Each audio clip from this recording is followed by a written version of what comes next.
Kemudian dalam ayat ini Allah menyambungkan wa in ta'fu wa tasfahu wa taghfiru fa innallaha ghafurur rahim.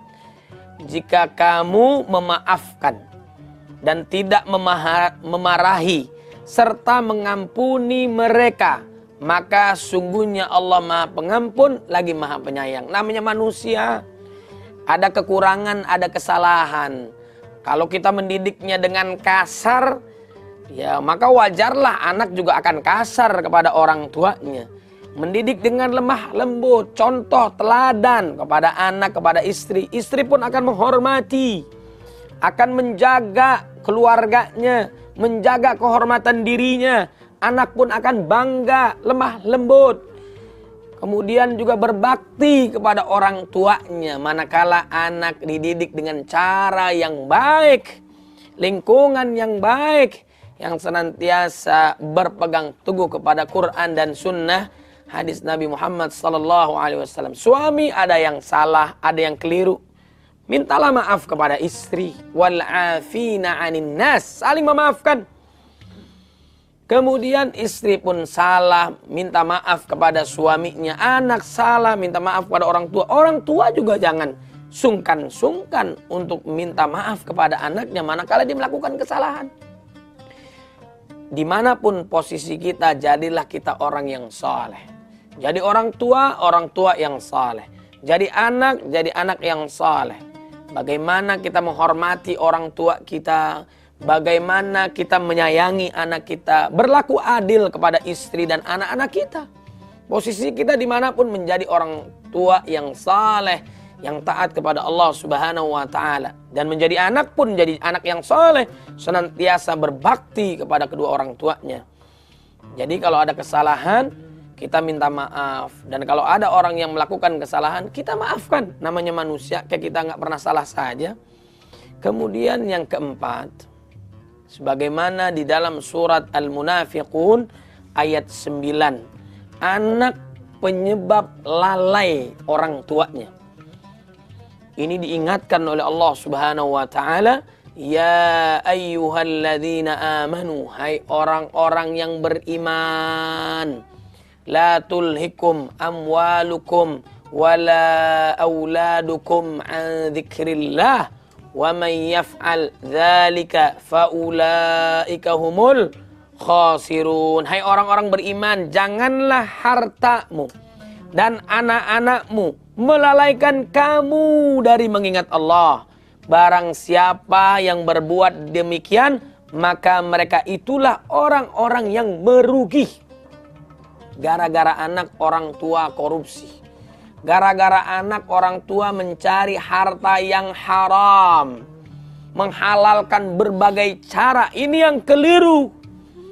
Saking cintanya kepada anak sedang tidur istirahat berkumandang azan dibiarkan karena sayangnya kepada anak, itu yang salah. Saat panggilan Allah Subhanahu wa Ta'ala, bangunkan anak kita untuk memenuhi panggilan Allah Subhanahu wa Ta'ala. Jangan sampai anak kita membuat kita lalai daripada Allah Subhanahu wa Ta'ala.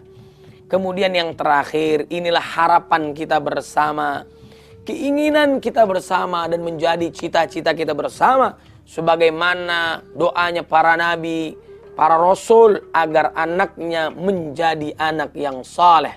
Di dalam Al-Quran surat Al-Furqan ayat 74, anak sebagai qurrata a'yun, penyenang hati, membahagiakan orang tuanya. Bukan sekedar membahagiakan di dunia, lagi-lagi lebih dahsyat lagi, membahagiakan, membanggakan di akhiratnya Allah Subhanahu wa Ta'ala. Walladzina yaquluna rabbana hab lana min azwajina wa dzurriyyatina qurrata a'yun waj'alna lil muttaqina imama. Dan orang-orang yang berkata, ya Tuhan kami, anugerahkanlah kepada kami istri-istri kami dan keturunan kami sebagai penyenang hati kami. Saat melihat istri yang salehah, enak dipandang, taat kepada suami. Kemudian saat melihat anak membahagiakan orang tuanya karena taatnya, kepada orang tuanya, beriman kepada Allah, akhlaknya mulia, menghidupkan sunnah Nabi Muhammad sallallahu alaihi wasallam, membahagiakan bukan sekedar dunia tapi juga akhirat. Dan jadikanlah kami imam bagi orang-orang yang bertakwa. Anaknya bukan sekedar soleh, bukan sekedar bertakwa, tapi menjadi imam di antara orang-orang yang bertakwa. Inilah yang luar biasa, yang menjadi keinginan para nabi dan rasul. Sebagaimana Nabi Ibrahim alaihissalam berdoa kepada Allah, Rabbi ij'alni muqimas salati wa min dzurriyyati Rabbana wa taqabbal du'a. Abul Anbiya, bapaknya para nabi, berdoa kepada Allah agar turunannya senantiasa mendirikan salat sampai kepada Nabi Muhammad sallallahu alaihi wasallam, dan terus turunannya Hasan Husain mendirikan salat taat kepada Allah Subhanahu wa taala. Ingin menjadi anak qurrata a'yun, bagaimana caranya? Yaitu jadilah diri kita seorang suami, seorang bapak, menjadi suami yang saleh. Kemudian jadi ibu istri, jadilah ibu istri yang salehah. Lahirlah anak menjadi anak yang saleh dan salehah. Keluarga sakinah, mawaddah, warahmah.